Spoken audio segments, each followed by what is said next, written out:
Well, greetings. This is Dr. Mary House here at Mountaintop Faith Ministries, representing myself and Pastor Clinton House, and we're just privileged to just be on one more time. And to our eChurch family and our Mountaintop Church family, we want to welcome you here tonight. Now, tonight, we're going to be dealing with health and wellness, body, mind, and soul. But before we even get started, I want you to make sure that you're giving us some smiley faces or giving us some hearts and engaging so we know that you are listening to what's going on. We have some exciting panels for the whole month of December.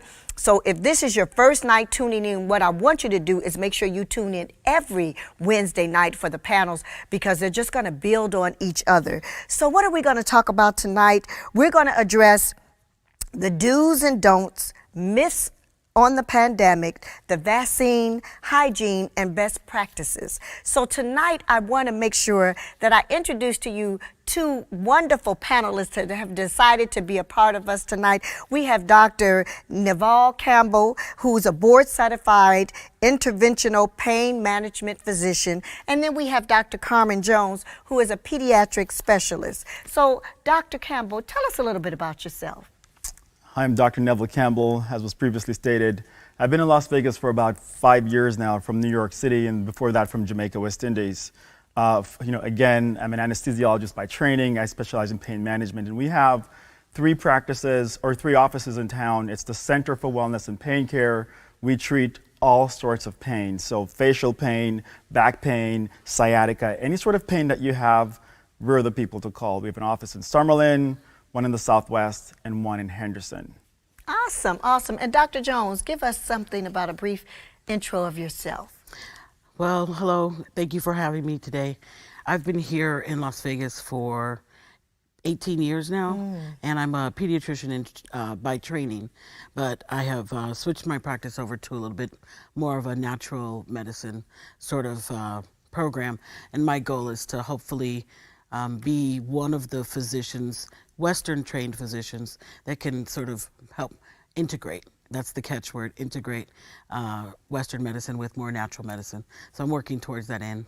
And my practice is called Wildflower Medical Consultants. Oh, love that, love that. And so we thank you again for being here. And I'm going to ask the question and going to ask each of you to address it if you would choose to, or if you want to wait for the next question, you can do that. We're just going to have some fun tonight. Absolutely. As I want to say, we're going to have a conversation, all right? And we want to tell people what their options are and what's out there. So let me ask you a question, Dr. Campbell. Give us a brief description on how this virus has impacted you from when it first began to now. So the virus, as we all know, has had major impacts around global impacts and national impacts. But locally, my practice has been affected. We have, of course, lost volume, with just more people being afraid to come to the practice, having to stay home, not coming in to see their doctors. People are at home sort of dealing and living with pain because they're afraid of coming and getting evaluated. And even with telemedicine, which is what we currently use to evaluate these patients remotely, there are certain things that you cannot do. You can't do an exam through the computer, through the screen, through the camera. That's not possible, and that's a critical component of making a proper diagnosis, a history, and an exam. And even now, while we're coming back and we're seeing an increase in volume, we have patients who are on the extreme now who are looking for an outlet. We have a lot of patients in their 70s and 80s living alone, and their communities are closed, their swimming pools are closed, their social contact environments are closed, and so they look forward to coming to the office just to get that 30-minute or that 50-minute encounter with a provider. And you see in these patients where it's really hitting home. The depression is increasing, the anxiety, the sadness, and just because of those psychosocial issues are increasing, their pain naturally has increased. So the burden of pain that we're treating right now has definitely increased in the setting of the virus that we're dealing with right now. Oh, I can only imagine when you're talking about pain management that there's also like certain devices that you use to, I have like this little thing that massages the stress in my shoulders, and but that requires a person to put you on that machine, or and you're unable to do that. So I'm sure Right, that has affected because of Absolutely. the virus. I mean, absolutely. We do a lot of injections for pain. So not just medications, but we do injections, like spinal injections, injections of different nerves, joints. And there are patients who rely on getting their injections every 3 to 4 months to help keep their pain at a manageable level with their medications. Now we have patients asking for way more medications because the surgery centers have been closed, rightfully so, to keep our PPEs, at a, available to our healthcare workers, but people are not getting the elective procedures that they normally would have gotten in the setting of the virus because surgery centers and hospitals temporarily shut down or minimize their volume. And so we find that we're escalating dangerously sometimes on other areas like medications that previously I would not have done. But in these settings, it's challenging, it's tricky, because there's, the other options that we used to use, they're less available. I can imagine. And Dr. Jones, what about you? How has it affected you? So I think I'm going to turn this answer into a little bit different of a direction. Sure. Because Dr. Campbell obviously and fully stated all of the consequences of the virus in a professional setting.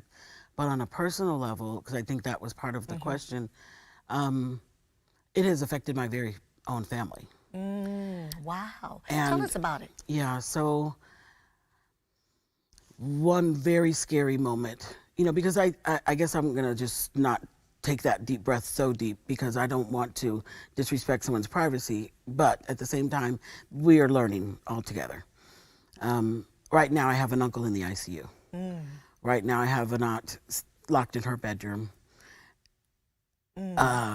Cousin's husband. This is a family that lives together. 6 people in one home, 1 bathroom. 4 out of the 6 have tested positive. We're praying fervently, Right. and believing for their health.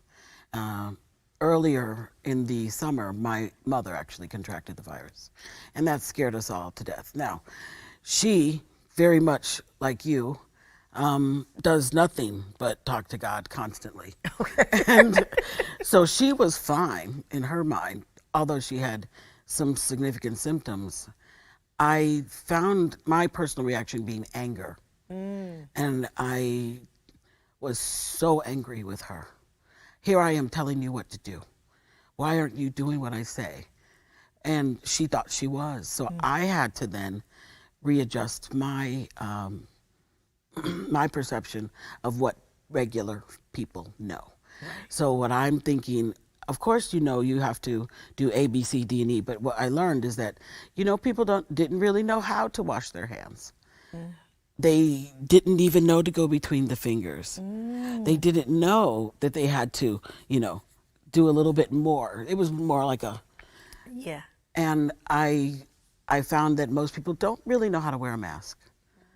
So personally, because my family was directly affected, because we all kind of got scared about especially Mama's well-being, it made me take a different look. I'm sorry, I should say I looked through a different lens. Okay. Just because I was, Right. we're trained to see things one way, but we forget that everyday people do not understand what we're trying to teach. So this is the reason for a lot of the repetition that everyone hears on TV, on the news. They're like, yeah, I know, I heard it. No. Right.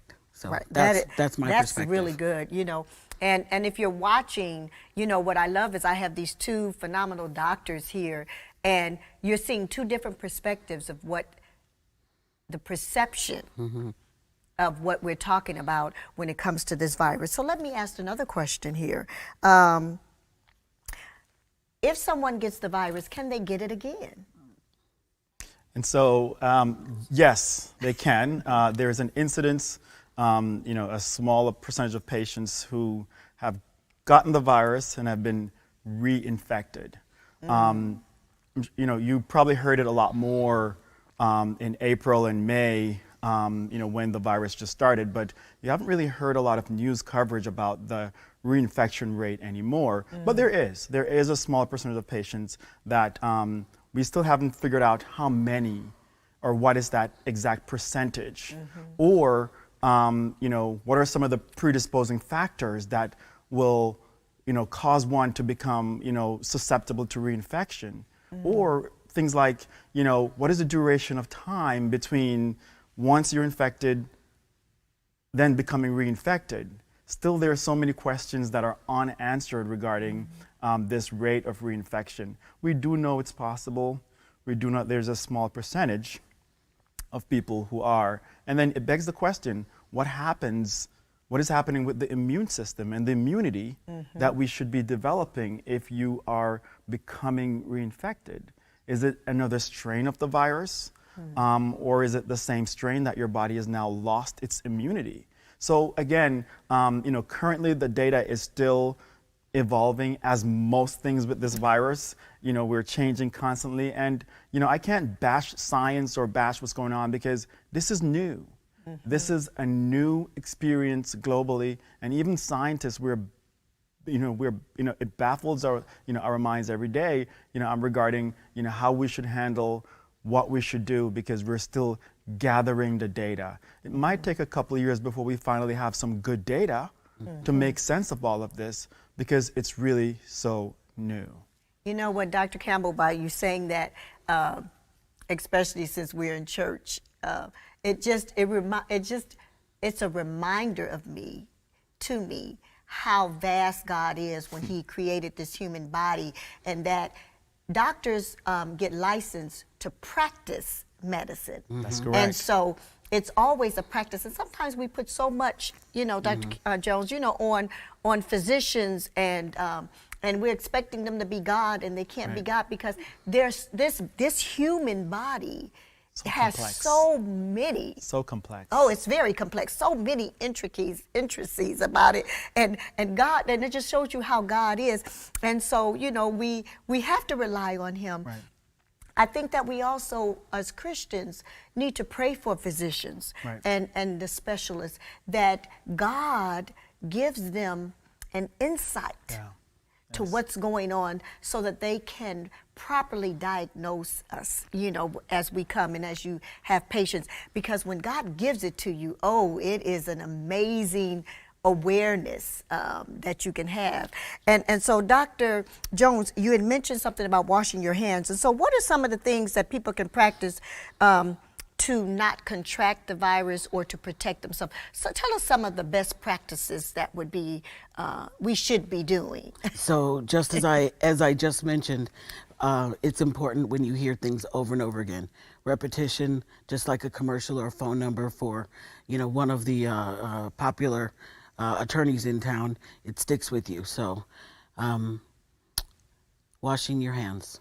Now, give us a demonstration. Because you said people just doing this, but there's a way to wash your hands without you having soap and water. How would that look? Right. So wrong expert, but but nonetheless, they say 20 seconds is what you should do, and of course you have to wash all the components. So you obviously have to wash the front of your hands, the back of your hands. Here's the key: the sides of your hands on both sides. Now, when you do that. Did I forget something? Oh, in between the fingers. In between, right. Between the fingers. So when you do that, you are covering essentially 90% of your hand, and for 20 seconds. And the specification doesn't have to be hot water. It doesn't matter, but you do need to use soap. Okay, and so that's one. Now, first, let me stop there. Soap. Let's talk about some soap. Because people are getting caught up with, should it be antibacterial soap or Can you use some Dove? Yes. Some Ivory, some regular soap. If you get it at the 99-cent store, it's the Yardley, whatever. Yes. The thing is soap and water. That's correct. So let me tell the audience, let's get that myth out, okay? I actually don't prefer antibacterial. Yeah. Because you do want your body to be able to fight germs. Thank Thank you, Dr. Jones. So we have a wonderfully made body, and it works. Right. So let's allow it to do its thing, and that is to build antibodies. But back to the question, because it's important. The social distancing, so 6 feet away. And by the way, that's arbitrary. Sorry, it's not arbitrary. It's a number that they've settled on. Because the studies are still showing that particulate matter can still float through the air. 8, 12 but we've feet. settled on the 6 feet. Okay, because it's fairly safe. Of course, you need good ventilation. So that's why they allow people to be outside when gathering, because of the fact that it's still open air and ventilation. But you still have to be careful because you still need to maintain that social distance. That's correct. Obviously, face coverings. And when we say that, we mean at least a double layer of a heavy fabric. You wouldn't want to wear a crochet mask because even if it's double layered, there's still holes there. So you want a thick woven fabric that's at least double layered. Or a lot of people will have those filters that they can insert. I have those. Right. So hand washing, social distancing, facial covering, and good common sense. Right. Let's everybody remember, this is not just to protect you, and this is where my frustration rises, because we've been trying to appeal to America's better nature. America, protect your loved one, protect your neighbor. And America, pretty much a lot of the America said, don't care much about them. I have to do what I need to do for me. I think we learned something as a nation well, we probably learned many things, but amongst one of the things is that we're pretty selfish people. And that is ugly to me. Oh, yeah. So part of that anger I talked about earlier is maybe some disappointment. Sure. Because if you say protect your loved ones, protect your neighbor, and you in turn will be protected, to me that's normal. But a lot of people, it's not. Yeah. So I was disappointed to learn that about us as a people. But Did you have anything to add, Dr. Campbell? I think Dr. Jones did a beautiful job. But I know some people are, have mixed feelings on whether or not I should wear a mask or not. I think it should be clear that the mask is not preventing the virus. I've had conversations in the gym, I've had conversations at work. People are angry that they have to wear a mask. And I just want it to be clear to the audience, the mask, the social distancing, the avoiding this is not preventing the virus. No. But what we're trying to do is to contain the rate of which the virus is spreading. And if you can wear a mask that decreases the viral burden that gets released if you are infected and if you cough or you sneeze, then that's helpful to the person that's around you. Again, yes, we know, and people often cite, well, the virus is 0.0001 microns, and the hole in the mask is 0.005 microns. And so with that, it makes no sense that we're wearing these masks. But just think about it. If you have a big viral burden when you sneeze and all that just comes up, the mask will just decrease the burden that leaves your mouth. And so again, it's just being considerate. Being a human being, thinking about the people who are around you, and just decreasing the possibility that if perchance that you might be infected and you cough or you sneeze, with your barrier and with their barrier, and both of you guys being 6 feet apart, it's just less likely. No one is saying it's going to stop it, but it's just less likely for it to happen. And you know what, you said something that's going to trigger my next question when you're saying the mask does not prevent the virus, okay? It's like a shield against it, in a sense. It's more like a shield. We're talking about this vaccine that now is being talked about. What I would like to do is share your thoughts on it, your pros and your cons, and do you feel that it is going to be effective? And is it preventive? Is it a prevention of the virus? What is it supposed to do? Okay, because there's a whole myth, there's, we're talking about the pros and cons, the myths, as from your perspective, okay? So, I've had some very heated discussions on this vaccine, and I really like to talk about it because I believe that the public needs to be educated about it. And oftentimes, it's tough to follow the news, and people are skeptical about the news. But, I've done a little bit of reading, and so, I'm not an expert in any way, but I want to communicate to you what I've gathered so far, and then have everyone make their own decisions regarding what you're going to do when confronted with that decision, if you are going to take it or if not. Now, there are about 11 different vaccines right now worldwide that are being actively worked on and being rushed to the point of approval.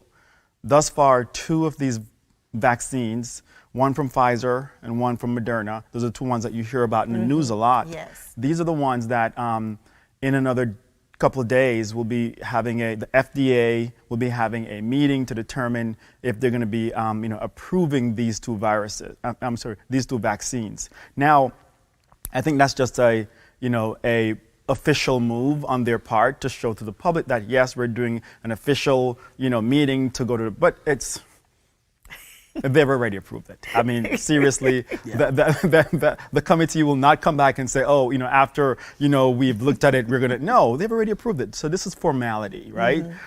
So I believe that it will be passed, and they will grant the emergency approval for these 2 vaccines. The Pfizer vaccine is 90% effective in preventing someone from contracting the virus, and the Moderna is 94%. Big deal. They're both very effective. I think in all of our years of studying virology, I have never, in my study of medicine and in my reading of textbooks, I've never seen anything this effective as a medicine. So it begs the question, what have we been doing all this time? If all of a sudden in 6 months we can come up with something this effective, last year, the year before, last 10 years of us making medicines, why couldn't we have treatments as robust? Again, the data that they're looking at, I look at the studies of both vaccines, cursory, the sample size that they used, and the sample size were quite substantial in terms of the efficacy of the virus. Of the vaccine rather. So I believe that there's some efficacy to the vaccines, and they're using this new technology, this mRNA technology. Now, I won't go into this is for a whole different topic, right. But this is something that is, it's not new. We've had it before, but we've used different delivery systems for vaccines, whether it's the mumps, the measles, the other ones that we have. There are different delivery systems when you're vaccinating people.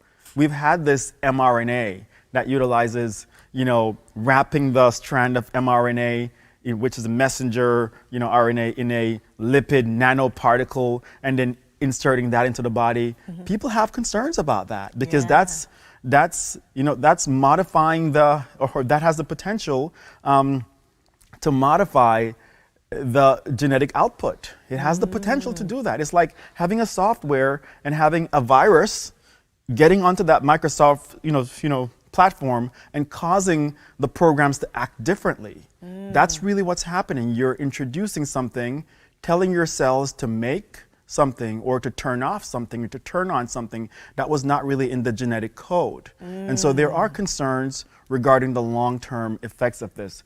I'll let Dr. Jones speak more on this, but I can't tell anyone to take it or to not to take it. What I do believe personally is that we still don't have enough safety data. I think anyone in their scientific rightful mind will tell you that historically when we look at any medicine or vaccines, we had 5 to 7 years of studies before it was brought to market, except for a new one, a Gardasil one that came out recently. But before that, we had years of study, years looking at efficacy, years looking at is it safe, not 3, 4, 5 months. And sometimes some of these studies, after 2 or 3 years of looking at the safety data, they realize, oh, we have to stop the study because things that we weren't seeing in year 1, we're now seeing those deleterious effects in year 3 or year 2. And so we have to terminate the studies at that point. Again, I understand we're in a crisis, and I get it. But just understanding the pros and the cons, I believe everyone needs to be aware of that. As for me, my household right now is very divided. I will take the vaccine. I will, because I'm that guy. I've always been that guy. Sign me up. Let me be the guy to grow the extra ear and the extra leg and the seventh finger. Let me be that guy. But not everyone is like that. Right. And I think everyone needs to have their choice maintained, understanding the information. My wife, no, she's not taking it. My kids, she's like, and my children. Now it's not our children. She's like, my children. All of a sudden it's not our initiative. My children are not taking it. So again, there's divide in every major camp of what to do with it, but everyone needs to make their own decision. As for me, again, just for everyone, I feel like once it becomes available to providers, I will be taking it, but I understand that there are and could potentially be consequences long term, but I'm prepared mentally that that's what I'm going to be dealing with. That's my choice. I like that. I like you. I like the fact that you were real and open when you said my house is divided. It is. My wife's saying no. I'm saying, you know, I'm the guy. I'm that guy, right? I'm that guy. And because there's so much out there, Yes. and again, the data just isn't there yet. And so, but it's your choice. And I think that when you all hear us talk about this, we can't tell you what to do and anything like that. Follow your spirit, because that's what you need to rest on. And so, Dr. Jones, I'm going to let you have some words on this, because, you know, I want to hear what your views are on this vaccine. So this is turning out to be a very interesting panel. So as we are now seeing, Dr. Campbell is giving you straight science. But I think he might have scared the poo-poo out of people just a second ago, talking about a third ear, blah, blah, blah. I know there are people that are terrified. Absolutely. I know that there are people who understand, particularly the African American experience in America, and that it has not always been so pleasant, and that we have been used experimentally at times. I am well aware of that. However, I would like to add a little bit of my optimism about life here. I too have studied science. Yes. I too understand all those scientific arguments, meaning once you hear the argument, you can make your own decision. I put forth to you that that's not actually true. A lot of people can't make that decision. They don't know how to weigh the information. Right. So they look to someone to kind of guide them. Right. And while I think earlier you made a comment about doctors, sometimes people look at them like gods, I don't think we're that popular, particularly these days, because people don't trust us. I don't think as much. Now, I only know that because in my practice I actually hear sometimes difficult situations with regards to the interaction between the patient and their doctor. How we tend to lecture to, but not listen to. Oh, we don't have time. What's wrong? Blah, blah, blah, blah, get out. Absolutely. That doesn't instill confidence in the patient in general. And I understand the problems we have. We have issues with that because, you know, we have a quota to meet. We have bills to pay, blah, blah, blah. We're trying to do the most good for the most people. Right. So sometimes we lose our sensitivity. That's where I have to draw the line, because my comment earlier about changing from more traditional medicine to more integrative was that very problem. I wasn't willing to continue to do that. Okay. So I want to sit and take the time to talk. I have to teach. Right. So with that being said, I want to also say I will be happy to take the vaccine. I believe in science. And I also want to address the reason I came to that decision is because while it appears that the process has gone quickly, my understanding is that it is because of the technology that we were able to rapidly move this forth. We have, what's the word? Instead of muscle memory, we have vaccine memory. And it's important to know that the things we have learned about vaccines all along the way have now culminated to this moment. The problem is, how do we tell the layperson that's used to that 5 to 7 year delay that it's new? I think you're always going to have your element of skepticism in the population. There are people who do not trust either the government, the scientists, the doctors, and certainly not that needle that you want to shoot something in my arm. Right. There's always going to be some type of conspiracy Absolutely. theory, although I don't mean to even say it in a disrespectful way. Right. Because I understand that you have to meet people where they are. Right. And where they are may not be where you are. So, yes, I'm happy to get the vaccine. I do understand I understand the concern over the new technology. But I mean, isn't that what we do every day? We have new technology coming our way. Yeah. We have to understand that we are in a virtual reality world now. I don't know where we are in the Matrix, but we're in there. Yeah. And I say that, jokingly, but I don't know. Right. I'm just doing the best that I can. But I do want to say this final thing, and that is, let's kind of step back and say it logically. They are rapidly producing a vaccine that they have only studied, for these few months.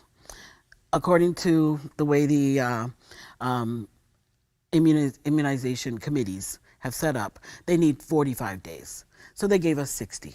What's true is we don't know what's going to happen in year 5 or 10. Right. However, at some point back in history, someone had to take a measles vaccine and trust that in 5 to 10 years, we'd all still have only, 10 fingers, 10 toes, et cetera. Right. At some point, we have to look at this logically and say, are they really going to inject the entire world or the entire parts of America with this potentially, horrible thing, meaning it could get out of control? They know that. I'm just trying to look at it logically and say, I don't think they're going to allow a whole bunch of people who live in the suburb next to Detroit to maybe get it. So while we are focused on being targeted, I think logically we have to stop and say, come on now. Yeah. I just don't, I don't have that suspicion. Right. So that's me. And so if you're watching this, again, we're not telling you what to do, but we're having conversations about what's going on right here in America and even around the world.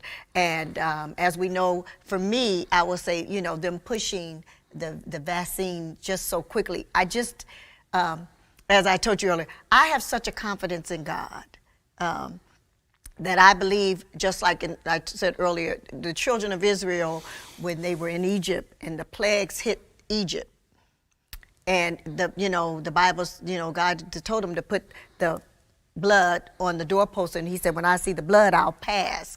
And so I just believe that I have that kind of faith, that I'll go 100% in for God. Okay, I just don't go 100% in for man. I just don't. And you should not. And I don't.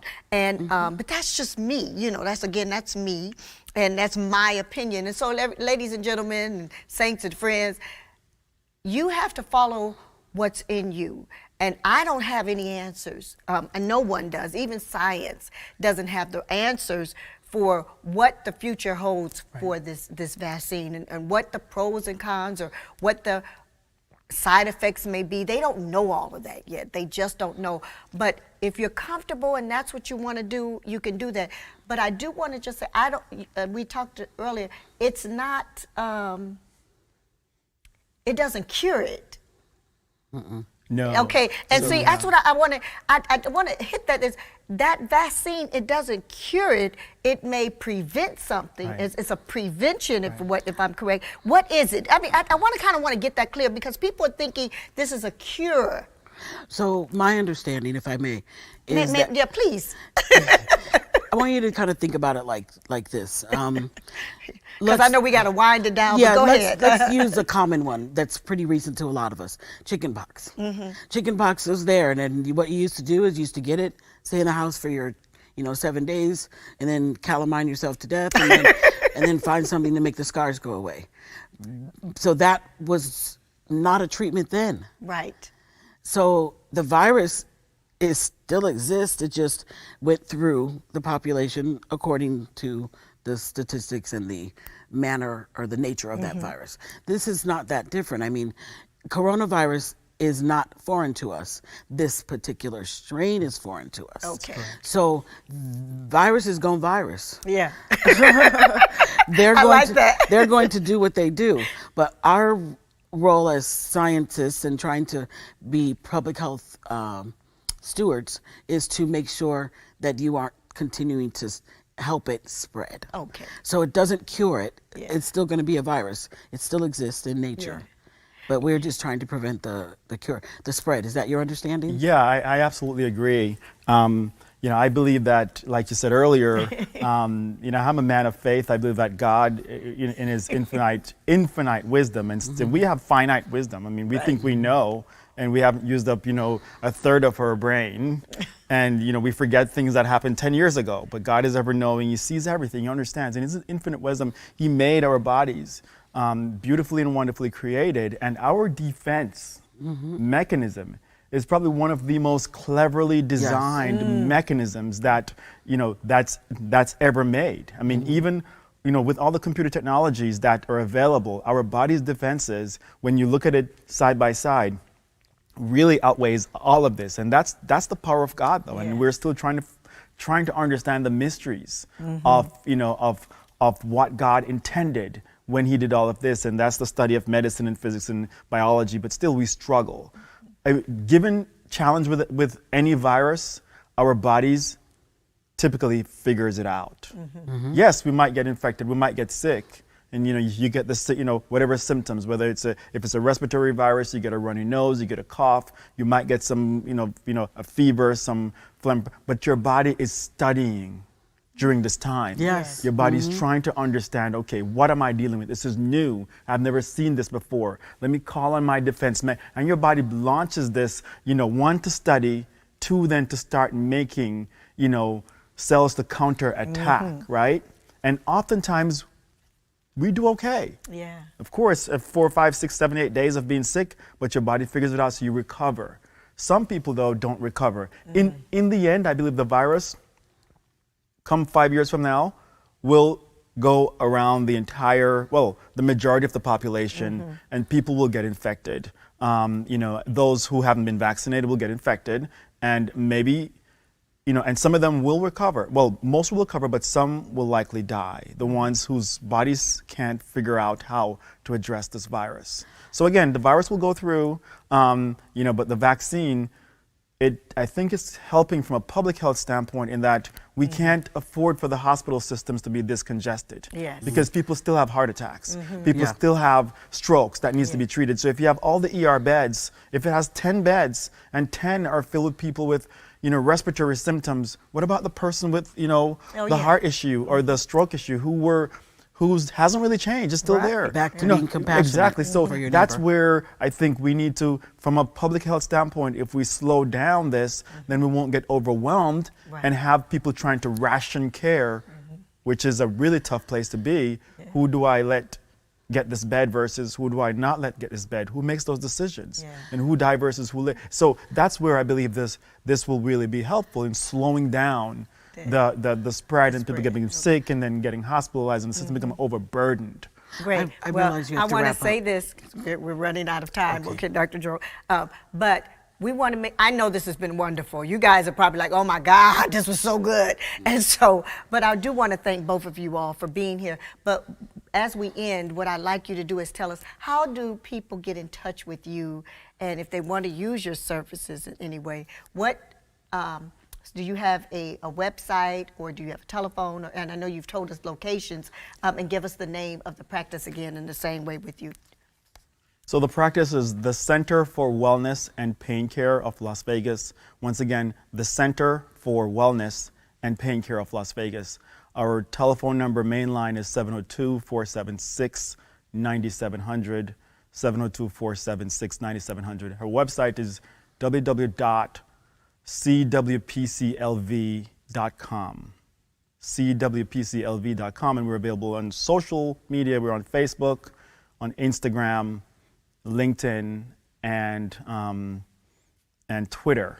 Again, the Center for Wellness and Pain Care. You can search us that way. Thank you so much, Dr. Campbell, for you. being here. I mean, you've been a delight panelist for me to hear you and what you do. You know, we know where to come for pain. Thank you. Dr. Jones, tell us how to get in touch with you via social media and website. Right. So again, I want to reiterate, I am no longer doing traditional medicine. So my website is wildflowermedical.com, and the phone number is 888-773-1144. And I want to also thank you for allowing me the opportunity to be here. I rather enjoyed the different sort of perspective. And one thing that didn't get mentioned, I've got to scoot in. Go ahead. Supplements. Yes. To supplement your immune system. Absolutely. That is so wonderfully and beautifully made. Yeah. There are certain supplements that can help in this particular time. Absolutely. I'm a believer. I'm a believer too. Yeah. We have believers here in Right, right. supplement.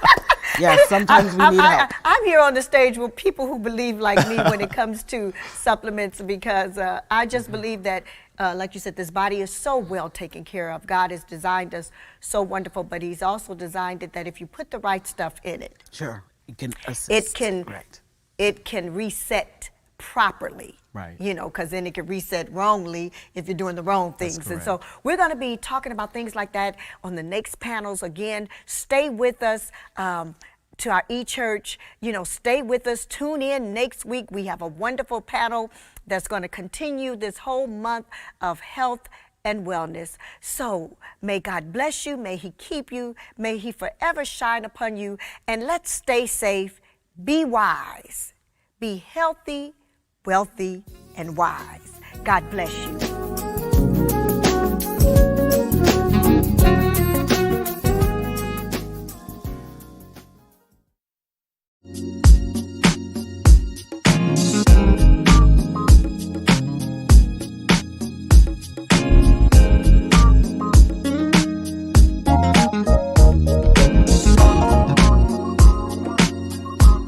Available now, Unplug by Clinton House.